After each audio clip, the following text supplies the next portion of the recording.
Welcome to The Explainer. Today we're going to be diving into a topic that is honestly deeply unsettling. We're looking at 3 documented real-life accounts of hide-and-seek gone terribly wrong, just to kind of explore the very real psychology of vulnerability. You know, we all know the game, right?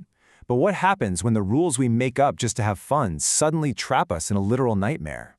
So I want you to really put yourself in this scenario for a second. Imagine the exact moment a totally innocent childhood game shifts into a genuine survival situation.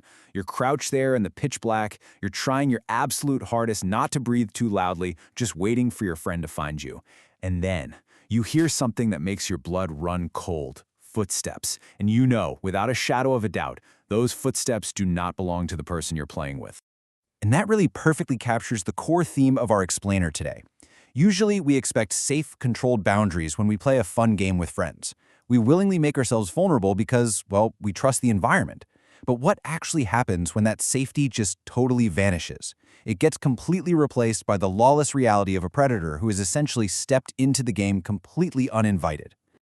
All right, Section 1, the uninvited house guest. This first account is a terrifying violation of the most enclosed, relatable space imaginable, the family home.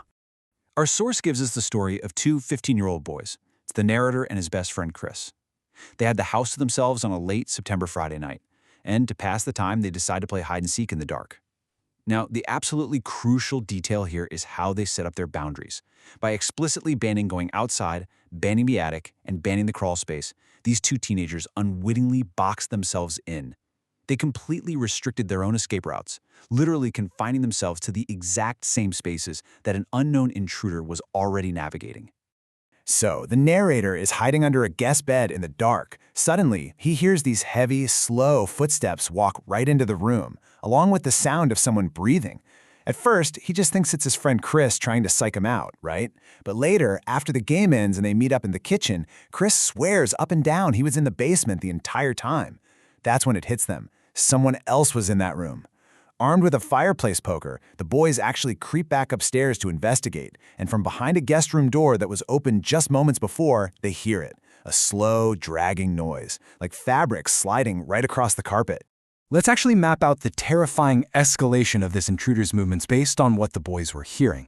After checking that empty guest room, they hear the front door downstairs open and then close. They're crouched in the dark, absolutely terrified.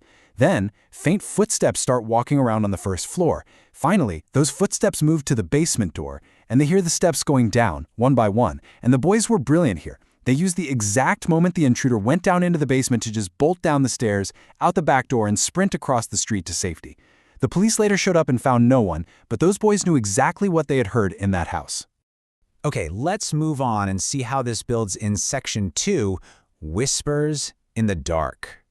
This second story shifts the threat from a confined house out into the expansive, dark woods on a really humid August night. So this account involves a group of 5 kids, all around 14 years old. Their rules allow them to hide deep in the woods behind their neighborhood, but there was a catch. They had to stay close enough to hear the seeker call the end of the round. Think about what that specific rule actually did. It forced these kids into an environment where the shadows totally swallowed the light, stripping away their visibility, all while forcing them to just sit perfectly still in a totally false sense of security.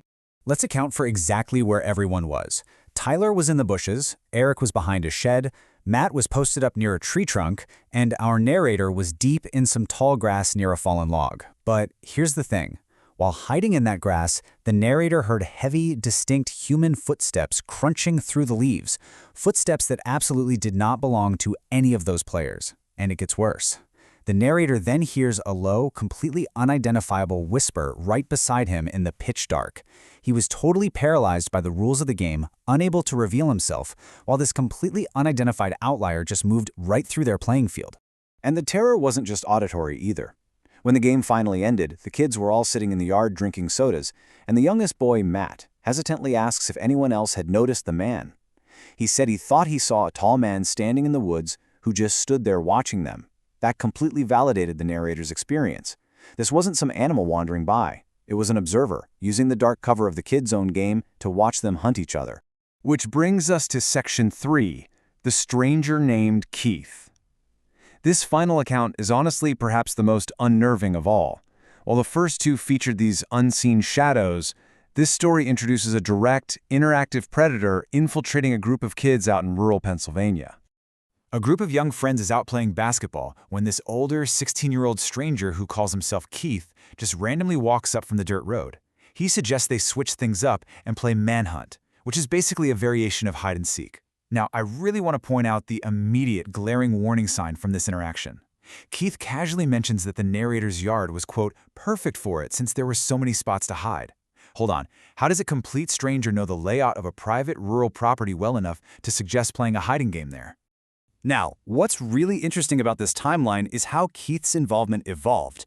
During the game itself, Keith just vanishes. He completely abandons the hunt.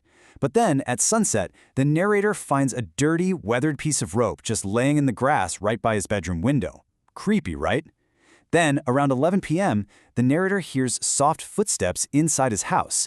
They stop right outside his bedroom door, and then the front door shuts. He wakes his dad up, who grabs a shotgun and searches the whole house, but finds absolutely nothing. And then came 2 a.m. At 2 in the morning, the 14-year-old narrator wakes up to a sound coming from his window. The scratching was slow, like someone dragging a stick or a nail against the glass. He carefully bends the blinds back just a tiny fraction.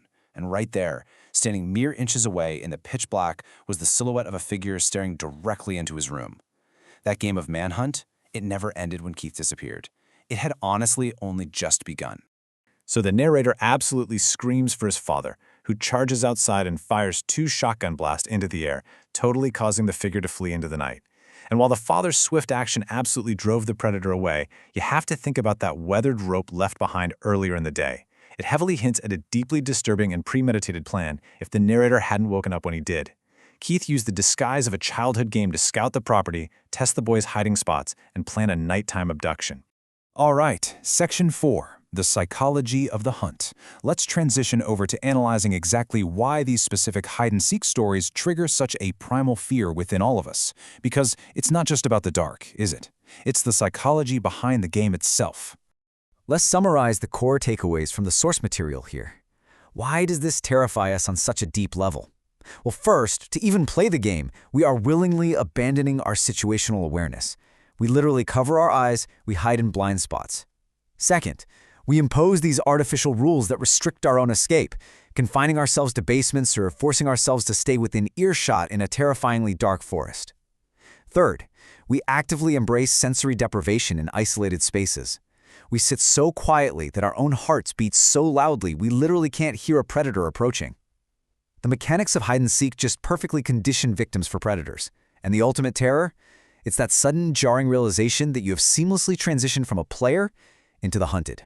We play these games because, let's face it, it's a thrill to simulate fear in a totally safe environment. But as these 3 accounts so clearly show us, the dark doesn't care about your rules.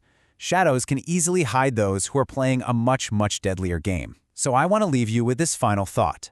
Next time you find a perfect hiding spot in the dark, who else might have found it first? Thanks so much for joining me on this explainer, and hey, stay safe out there.